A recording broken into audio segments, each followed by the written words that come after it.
He was a man of God, an anointed bishop, a shepherd to thousands, a voice that commanded faith and devotion. Every Sunday, his sermons shook the walls of his grand Ohio church, his words igniting souls like fire from heaven. People didn't just follow him, they worshipped the ground he walked on. To them, he was a prophet, a man chosen by God himself. And then there was her.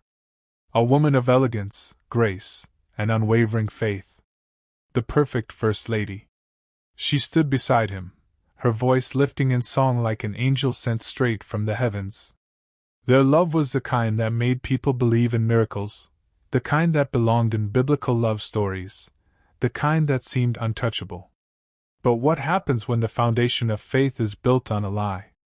On what should have been the happiest day of their lives, a wedding meant to be a testament to love and devotion turned into something no one could have predicted. The grand church, once a place of peace and worship, became a scene of bloodshed and terror.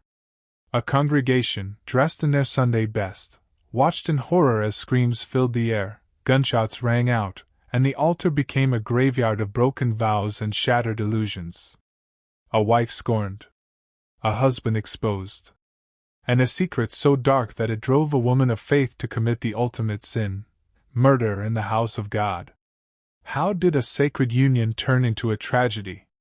What truth was so unbearable that it pushed a woman to the brink of madness? And in the end, who really was the victim? Before we uncover the harrowing details of this twisted case, take a moment to like this video and subscribe. Because what you're about to hear isn't just a crime, it's a reckoning. Bishop Raekwon Whitfield was not just a pastor, he was a force. At 41 years old, he commanded the pulpit with an authority that left no room for doubt. His voice, deep and thunderous, could make a packed megachurch fall silent with a single word. His sermons were electrifying, his presence magnetic. To his followers, he wasn't just a man of God, he was chosen. A shepherd to the lost. A bridge between heaven and earth. But Raekwon wasn't just about faith, he was about power. He wasn't the kind of pastor who lived humbly in a small home, driving an old car. No, he lived like a king. A multi-million-dollar mansion in the suburbs of Ohio. Custom-tailored suits. Diamond-studded watches that sparkled under the church lights.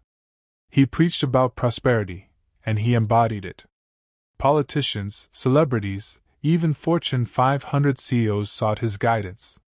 When Raekwon spoke, people listened. And then came her. Camilla Dorsey was everything a first lady should be, beautiful, graceful, God-fearing. At 29, she was a star in her own right. A gospel singer with a voice that could make even the coldest sinner feel the Holy Spirit. A former reality TV star who had captured America's attention with her raw talent and striking presence. She had the kind of beauty that turned heads, the kind of voice that brought people to tears. She was adored, admired. But most of all, she was wanted. And Raekwon wanted her. Their love story played out like a modern-day fairy tale. Lavish dates and exotic destinations, designer gifts that made headlines, social media posts dripping with affection. To their millions of followers, it was divine.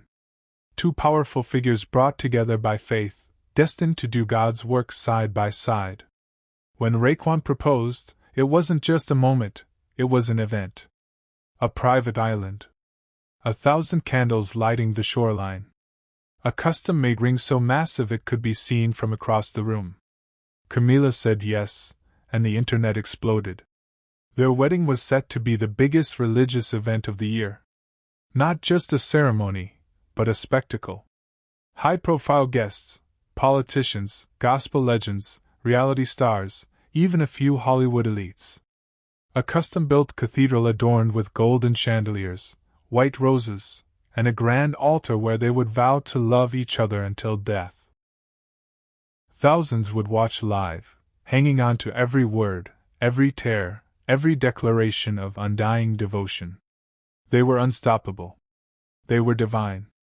They were the blueprint of black excellence. Or at least, that's what the world thought. Because behind the perfect Instagram captions and the extravagant displays of love, something was lurking. A crack in the foundation. A secret so dark, so unholy, that it would turn their love story into a nightmare. And on their wedding day, that secret would finally come to light, in the most violent, shocking way imaginable. For years, Bishop Raekwon Whitfield built his empire on faith, family, and integrity, or at least, that's what he wanted the world to believe. His sermons preached the sanctity of marriage, the importance of loyalty, the divine purpose of a man leading his household. His congregation believed every word. They saw a man of God, a leader, a husband. But what they didn't see, what they weren't meant to see, was the woman he had spent months trying to erase from his past. Her name was Jania Whitfield. She wasn't just some ex from his youth, some long-forgotten mistake swept under the rug. No, Jania was his wife, his real wife. The woman he had pledged his life to 17 years ago, back when he was just a struggling preacher with a dream. She was the mother of his 3 children, the woman who stood by him through every scandal, every failure, every moment when the world doubted him.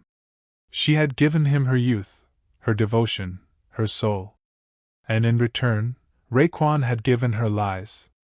Jania, now 39, had never questioned her place in Ray's life. She was there before the private jets, before the million-dollar book deals, before the designer suits and the cameras flashing in his face. She was there when he could barely afford rent, when he doubted himself, when he cried in her arms about his failures. She prayed for him, fasted for him, built him. And for years she believed they were building together. But fame changes people. It started subtly, Ray asking her to stay home more, to keep their private life private.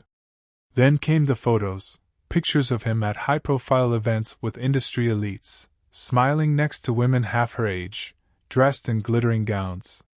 He stopped bringing her to church conferences, started introducing himself as just Bishop Raekwon Whitfield, no mention of his wife, no acknowledgement of the woman who had sacrificed everything for him.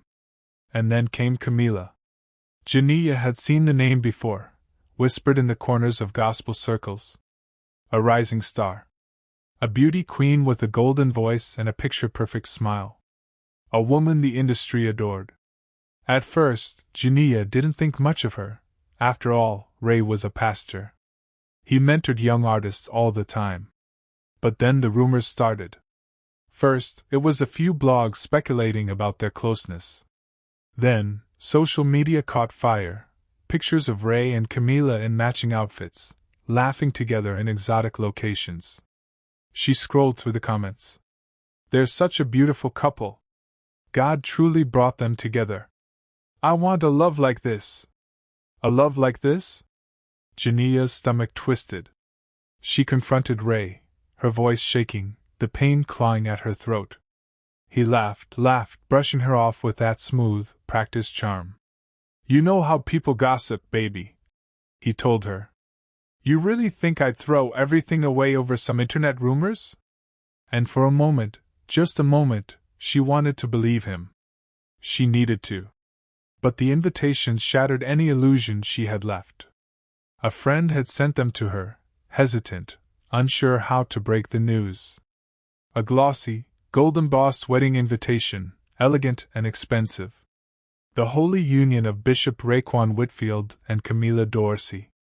Jania's hands trembled as she held the proof of her husband's betrayal. Not a rumor. Not a misunderstanding. A wedding. A wedding to a woman who wasn't her. She stormed into his office that night, the invitation clutched so tightly in her fist that her nails dug into her palm. Ray was seated behind his grand mahogany desk, sipping from a crystal glass, completely unbothered, as if he hadn't just destroyed the life they built together. You lied to me. Her voice cracked, but she refused to break. You told me those rumors weren't true. You told me. I told you what you needed to hear. Ray interrupted, leaning back in his chair, exhaling slowly. His tone was cold. Dismissive. Like she was nothing more than an inconvenience. her vision blurred with rage. "We're still married, Ray! You can't marry her!" His expression barely flickered. "That's just a technicality." "A technicality?" Jania's voice rose, her fury boiling over. "I gave you everything. I stood by you. And you're just erasing me?" He sighed, rubbing his temples as if she was exhausting him. "Jania, our time together, it served its purpose. But I've moved on. And you need to do the same." The words hit like a slap. Her heart pounded so hard she thought it might burst. He spoke about their marriage, their life, like it was some expired contract. Like she was nothing. Like she had never mattered. Tears burned her eyes, but she refused to let them fall. "So that's it? You just replace me? Pretend I don't exist?" Ray exhaled sharply, growing impatient. "You were never meant for this world, Jania. You don't fit the image. Camila, she's the future. She's what the church needs." Jania's nails dug into her palm, blood rising to the surface. She had been cast aside. Forgotten. Rewritten out of his story like she had never existed. But she did exist. And she wasn't going to let him bury her like some shameful secret. Ray was moving on, stepping into the spotlight with his new wife, his perfect life. But Jania wasn't finished yet. The Divine Restoration Cathedral had never looked more radiant. Gold-plated accents gleamed beneath the soft glow of chandeliers, and towering stained glass windows bathed the room in a kaleidoscope of colors. The air was thick with the scent of fresh roses, white and pristine, lining the aisles in extravagant arrangements. Every detail had been meticulously planned, every moment curated to perfection. This wasn't just a wedding, it was a spectacle. Thousands of guests filled the pews, a sea of well-dressed dignitaries, gospel royalty, and high-profile church leaders. Cameras panned across the opulent setting, broadcasting the event to millions around the world. Social media buzzed with anticipation, hashtags flooded the timelines. Hashtag Holy Union, hashtag Kingdom Wedding, hashtag Bishop and Bride. At the altar stood Bishop Raekwon Whitfield, the man of the hour. Clad in a custom-tailored white suit, his hands were clasped together, his polished smile radiating confidence. This was the moment he had been waiting for, the moment the world would witness his divine new beginning. And then came Camila. The congregation let out a collective gasp as she emerged, a vision of perfection in a gown fit for royalty. The intricate beadwork shimmered with every step, her veil cascading behind her like a waterfall of pearls. She was ethereal, breathtaking, everything Ray had wanted in a wife. Everything he had chosen. The music swelled, a powerful crescendo that sent chills through the crowd. This was it. The pinnacle of love and faith. The bishop and his bride, standing before God, ready to be bound together in holy matrimony. But just as the officiant prepared to speak, a loud bang echoed through the cathedral. The massive church doors flew open. Gasps rippled through the crowd as all heads turned. The choir fell silent. The organist's fingers slipped off the keys. Every camera, every phone, every eye was now fixed on the figure standing in the doorway. A woman, dressed head to toe in black, her heels clicking against the marble floor as she strode forward with slow, deliberate steps. Jania Whitfield. The air turned electric, a suffocating tension pressing down on the room. In her right hand, glinting under the cathedral lights, was a silver-plated .45 caliber handgun. The gasps turned to frantic whispers, panic bubbling at the edges of the grand event. Guests shrank back in their seats, some clutching their pearls, others fumbling for their phones, unsure whether to flee or film. But Jania wasn't here for them. Her eyes were locked on one person. Ray. He stood frozen at the altar, his carefully crafted facade cracking for the first time. The confidence drained from his face, his mouth slightly parted, his hands gripping the podium just a little too tightly. And then she spoke. Her voice, thick with betrayal and fury, rang through the grand cathedral like a war cry. "You lying, dirty, triflin' son of a bitch!" she spat, her words slicing through the tension like a blade. "You think you can just erase me? Act like I never existed?" The room was dead silent. Not a whisper, not a breath. Even the live-stream chat, which had been flooded with heart emojis and Bible verses just moments ago, had come to a standstill.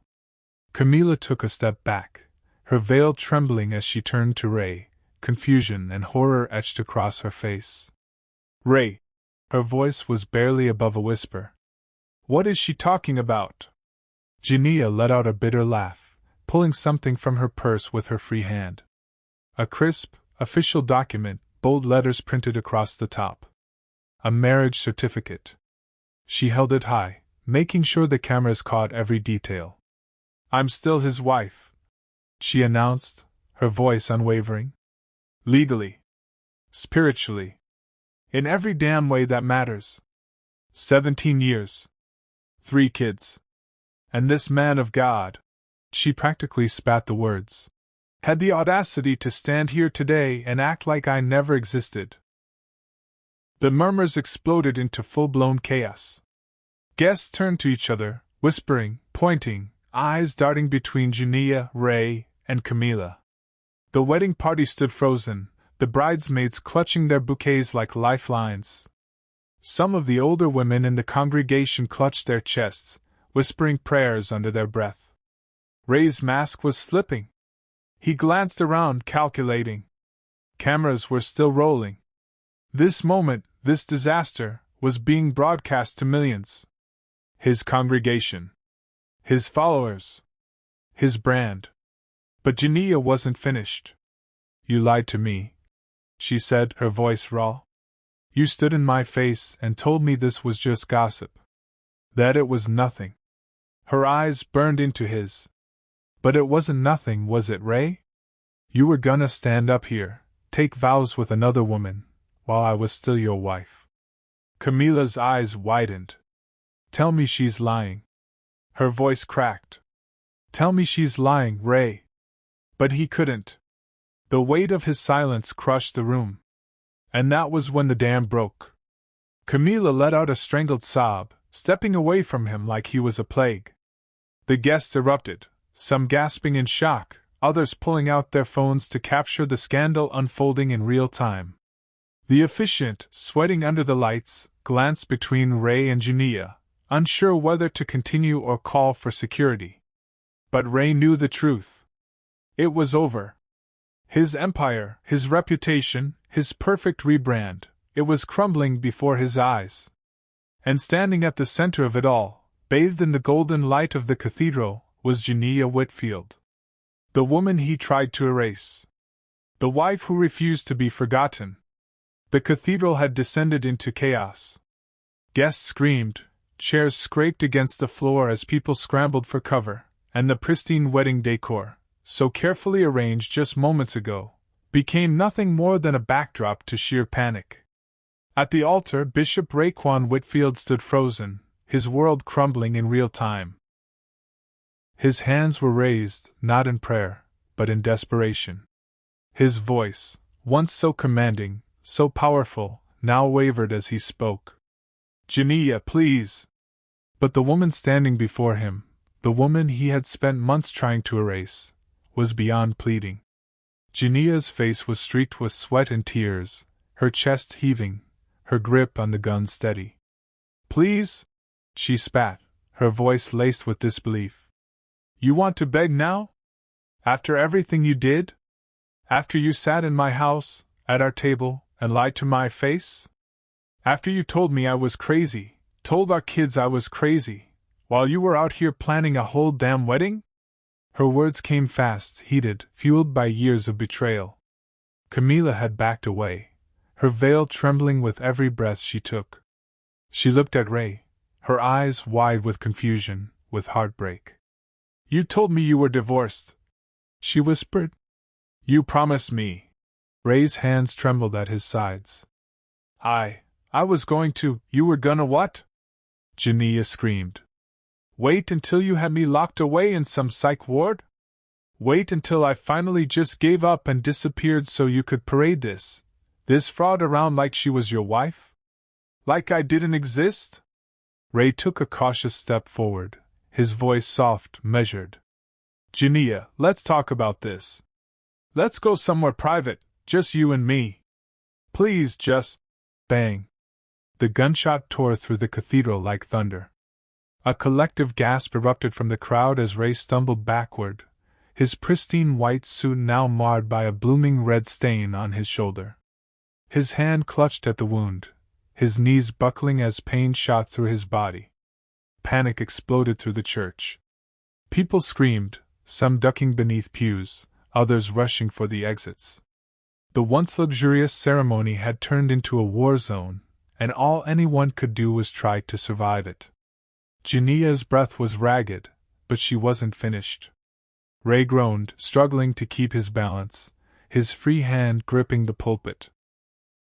He looked at Jania, his eyes wide with something between pain and fear. But Jania saw none of it. All she saw was the man who had broken her. "You stole everything from me," she said, her voice quieter now, but no less deadly. "I gave you everything, and you threw me away like I was nothing." Another shot rang out. This time, the bullet tore into Ray's stomach. He let out a choked gasp, his body jerking as he collapsed onto the church floor. Blood pooled beneath him, seeping into the expensive marble, staining the very pulpit where he had once preached about righteousness and truth. Gasps and cries filled the room. Camila, frozen in horror, clutched at her chest, her breath coming in sharp, shallow bursts. Jania turned to her. "You thought you could take my place?" Her voice was eerily calm now, almost detached, as she raised the gun once more, this time pointing it directly at Camila's tear-streaked face. Camila whimpered, her legs giving out beneath her as she sank to the floor.